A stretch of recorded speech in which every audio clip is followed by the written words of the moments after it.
جو میں عرض کی تھی نا کہ جب بندہ پریشان ہو نا تو پھر کہیں نہ جائے، کسی مارکیٹ میں نہ جائے، کسی کی ادارے پہ بیٹھک میں نہ جائے، کسی کے دفتر میں گپ شپ لگانے کے لیے نہ جائے، بس 2 رکعت نماز نفل پڑھ لے، میرا رب اس کے ساتھ ہم کلام ہوتے ہیں۔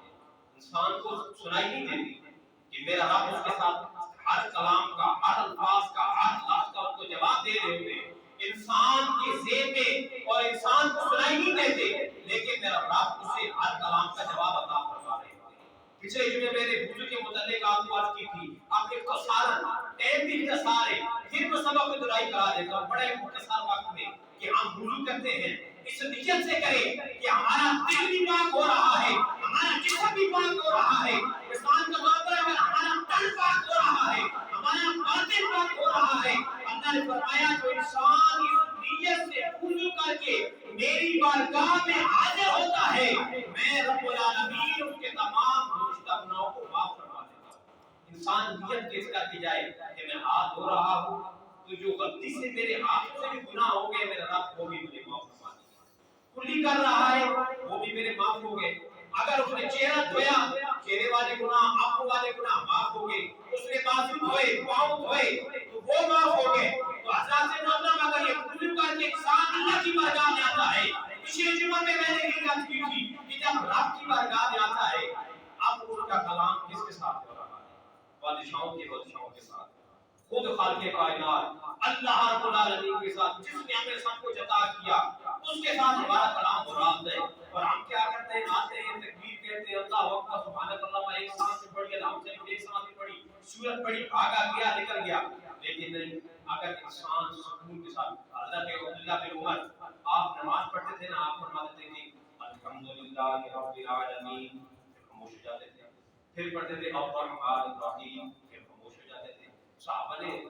عرض کی کہ بھائی جان سمجھ نہیں آ رہی حضرت عبداللہ بن عمر سے کہ آپ نماز پڑھتے ہیں، الحمد شریف پڑھتے ہیں، پھر تھوڑی خاموش ہوتے ہیں۔ پھر آپ نے فرمایا کہ آپ نے حضور سے حدیث نہیں سنی کہ میرا رب ہر کلام کا جواب عطا فرماتے ہیں، اور میں تو اپنے رب کے جواب کا انتظار کرتا ہوں۔ الحمدللہ رب العالمین، میرا رب اس کا جواب عطا فرماتا ہے، پھر میں الرحمن الرحیم پڑھتا ہوں، میرا رب اس کا بھی جواب عطا فرماتا ہے، مالک یوم الدین، میرا رب اس کا بھی جواب عطا فرماتا ہے۔ حضرت عبداللہ بن عمر فرماتے ہیں میں تو رب کے ساتھ کلام میں ہوتا ہوں، مجھے لذت آ رہی ہوتی ہے، رب ہر سوال کا جواب دے رہا ہوتا ہے۔ تو ہمیں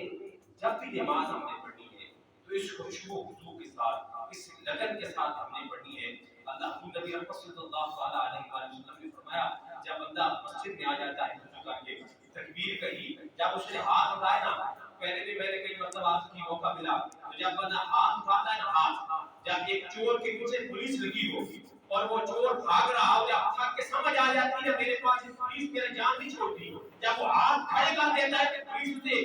فیر نہیں کرتی، گولی نہیں مارتی، جا کے پکڑ لیتی ہے، کیونکہ اس نے ہاتھ کھڑا کر دیا کہ آپ تمہارے حوالے ہو گیا ہو۔ جب بندہ مومن اللہ کی بارگاہ میں ہاتھ کھڑے کرتا ہے، میرا رب فرشتوں کو گواہ بناتا ہے کہ فرشتوں دیکھو کہ میرا بندہ میری بارگاہ میں آ کر یہ عرض کر رہا ہے کہ میرا مالک میں نے بڑے گناہ کیے ہیں، اتنے گناہوں کی دلدل میں پھنس چکا ہوں، اب تو تیری بارگاہ میں آ گیا ہوں، اب میرے ہاتھ کھڑے ہیں، تیرے علاوہ کوئی سہارا نہیں، تیرے علاوہ میرے کچھ کوئی بندوبست بھی نہیں ہے، میں نے ہاتھ کھڑے کر دیے ہیں۔ میرا رب ارشاد فرماتا ہے جب میرے بندے نے ہاتھ کھڑے کر دیے، فرشتوں میرے گواہ بن جاؤ، میں نے اس کے گناہوں کو معاف فرما دیا ہے۔ حضرات محترم ابھی نماز شروع کی نہیں، میرے رب نے پہلے گناہ معاف فرما دیے ہیں۔ اگر بندہ مومن خشوع و خضوع کے ساتھ نماز پڑھتا ہے،